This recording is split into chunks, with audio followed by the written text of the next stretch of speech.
दोस्तों, सबसे मजबूत और सबसे बड़े लोकतांत्रिक देश होने का दम भरने वाली भारत को आखिर किसकी नजर लग गई है? तेरे अखबार में मेरे गांव का मौसम गुलाबी है, मगर ये आंकड़े झूठी है और ये दावे किताबी है। देखिए, एक तरफ प्रधानमंत्री मोदी लोकतंत्र की बड़ी बड़ी दुहाई देते हैं, लेकिन दूसरी तरफ है वही प्रधानमंत्री मोदी है जो कि संसद में कानून लाकर और सीजीआई को ही साइड हटाने का काम करते हैं। कहां से सीजीआई को साइड हटा दिया वो आपको बताएंगे, और दूसरी तरफ है उपराष्ट्रपति धनखड़ के बारे में बताएंगे कि वो किस तरीके से धनखड़ सुप्रीम कोर्ट को ही धमका रहे हैं। देखिए, चुनाव आयोग जो है, राजीव कुमार हैं अभी अध्यक्ष हैं, वो जो है रिटायर करने वाले हैं। कल वो रिटायर कर जाएंगे 18 फरवरी को। उसको लेकर 17 फरवरी यानी आज को बैठक है, और आज जो है देश को एक नया चुनाव आयोग का अध्यक्ष जो है मिल जाएगा। इस बैठक में जो है सीजीआई, इस बैठक में जो है आपको राहुल गांधी, इस बैठक में प्रधानमंत्री मोदी, तीनों को बैठना था। लेकिन किस तरीके से भारतीय जनता पार्टी ने सीजीआई को साइड करने का काम किया, और ये काम जो है संसद में बिल ला करके करने का काम किया। देखिए, एक 2023 में एक सुप्रीम कोर्ट का आदेश आया था कि जो भी चुनाव आयोग के अध्यक्ष को चुनेगा उसमें से 3 लोग जो है मुख्य होंगे। एक होंगे जो नेता विपक्ष होंगे, नेता विरोधी दल होंगे, जो अभी राहुल गांधी है वो।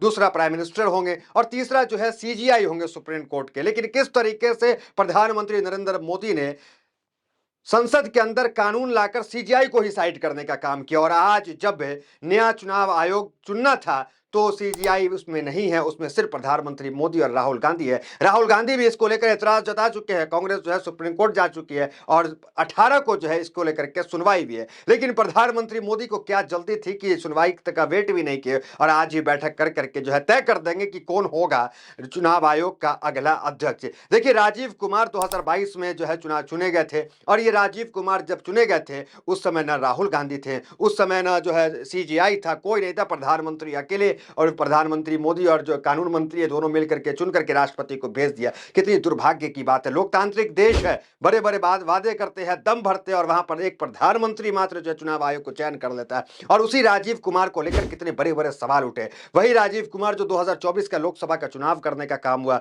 जिसमें कांग्रेस जो है, जो सबसे पुरानी पार्टी है, उसने कई सवाल खड़े किए। हरियाणा चुनाव देख लीजिए, बैटरी का मुद्दा, ईवीएम का मुद्दा, कई मुद्दा आया, और ये जो राजीव कुमार का जो कार्यकाल रहा, ये हमेशा जो है सवालों के घेरे में रहा। और इस राजीव कुमार को प्रधानमंत्री मोदी ने नियुक्त किया था, कोई सीजीआई ने नहीं, कोई राहुल गांधी ने नहीं। लेकिन अब देखिए, एक उम्मीद जगी थी जहां पे कि नए जो चुनाव आयोग बहाल होंगे, नियुक्त होंगे, उसमें जो है सीजीआई, राहुल गांधी और प्रधानमंत्री मोदी और कानून मंत्री सब मिल करके फैसला लेंगे। लेकिन किस तरीके से तमाम चीजें पलट गई, जरा आइए देखिए अखबार क्या कह रहा है, क्या कुछ बदलाव जो है पहले से हो गया फैसले में। जरा देखिए, सीजीआई को पैनल से बाहर रखने का विवाद 3 पॉइंट में समझे। 2 मार्च 2023 को सुप्रीम कोर्ट ने आदेश दिया है कि सिलेक्शन पैनल में सीजीआई को शामिल करना जरूरी है। इससे पहले सिर्फ केंद्र सरकार इनका चयन करती थी। हमने आपको कहा कि 2014 और 2019 में जब प्रधानमंत्री मोदी की सरकार बनी, यह सरकार पूर्ण बहुमत में थी, और उस समय जो है लीडर ऑपोजिशन भी संसद के अंदर नहीं था, तो प्रधानमंत्री मोदी ही सब कुछ थे, सब काम प्रधानमंत्री मोदी करते थे। जिसको चाहे किसी आयोग का अध्यक्ष बना दे, जिसको जो चाहे बना दे। राजीव कुमार को देखिए बना दिया। तो अब देखिए क्या बदलाव आया है सुप्रीम कोर्ट ने, क्या देखिए, 2 मार्च को सुप्रीम कोर्ट ने फैसला सुनाया कि अब जो है ये ऐसा नहीं होगा। अगर संसद के अंदर, देखिए उस वक्त जो है राहुल गांधी लीडर ऑपोजिशन नहीं थे, 2023 में ये फैसला आया, तो सुप्रीम कोर्ट ने बहुत अच्छा फैसला सुनाया कि सिर्फ एक व्यक्ति प्रधानमंत्री मोदी के चयन करने से नहीं होगा, जो लीडर ऑपोजिशन होगा वो चाहे वो भी जाकर के चयन करेगा। लेकिन उस वक्त कोई लीडर ऑपोजिशन नहीं था, तो उन्होंने कहा कि जो विपक्षी पार्टी जिसके पास सबसे ज्यादा सांसद होंगे उसमें से कोई नेता जाए और जाकर के चुने। तो कितना अच्छा फैसला था। सीजीआई ने कहा कि मैं भी रहूंगा, तो तीनों जो है वो तय कर लेते कि कौन चुनाव आयोग होगा। लेकिन उसके बाद देखिए, ठीक मार्च में सीजीआई फैसला सुनाते हैं, और 21 दिसंबर 2023 को केंद्र सरकार क्या करती है, एक बिल लेकर के आती है, और उसमें राहुल गांधी को नहीं हटाती है, लेकिन सीजीआई को जरूर वहां से हटा देती है। देखिए खबर, 21 दिसंबर 2023 को केंद्र सरकार सीईसी और ईसी की नियुक्ति, सेवा शर्तें और कार्यकाल से जुड़ा नया बिल लेकर आई, और इसके तहत चुनाव आयुक्त को नियुक्त 3 सदस्यों का पैनल करेगा। इसमें प्रधानमंत्री मोदी, लोकसभा में विपक्ष का नेता और एक केंद्रीय कैबिनेट मंत्री शामिल होंगे। सीजीआई को इस फैसले से बाहर रखा गया। 2023 के शीतकालीन सत्र के दौरान बिल दोनों सदनों में पास हो गया।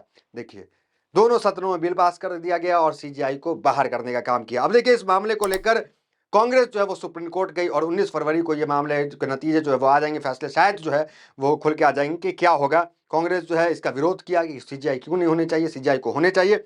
अब देखिए उसके बाद जो है किस तरीके से उसके बाद देखिए किस तरीके से जगदीप धनखड़ हैं जो सीधा सीधा धमकाने का काम कर रहे हैं। क्या कह रहे हैं जरा वो देख लीजिए आप। उपराष्ट्रपति जगदीप धनखड़ ने कहा कि सीबीआई डायरेक्टर या अन्य बड़े अधिकारी के सिलेक्शन पैनल में चीफ जस्टिस ऑफ इंडिया कैसे हिस्सा ले सकते हैं। न्यायिक प्रक्रिया और अतिक्रमण के बीच की रेखा पतली है लेकिन लोकतंत्र पर इसका प्रभाव मोटा है। धनखड़ ने आगे कहा, यह बात हैरान करती है कि हमारे जैसे देश या किसी भी लोकतंत्र में भारत के मुख्य न्यायाधीश सीबीआई डायरेक्टर के चयन में कैसे भाग ले सकते हैं। देखिए कोई भी जो सचिव होता है उसके अध्यक्ष जो होता है आयोग का, उसका चयन जो है प्रधानमंत्री मोदी और तमाम समिति के लोग करते हैं। उस समिति में सीजीआई नहीं है। तो अब इनका कहना है कि सीजीआई जिस तरीके से दखल अंदाजी दे रहे हैं, फैसला अपने हक में सुना दे रहे हैं, उसको लेकर धनखड़ कह रहे हैं कि सीजीआई क्यों बीच में आ रहे हैं, उनको क्या मतलब है, क्या मतलब। कुल मिलाकर जगदीप धनखड़ ने इसका भी विरोध करने का काम किया। देखिए अभी राहुल गांधी और प्रधानमंत्री मोदी की मीटिंग है और देश भर की निगाहें इस मीटिंग पे है कि आखिर राहुल गांधी जो इस मुद्दे के विरोध में थे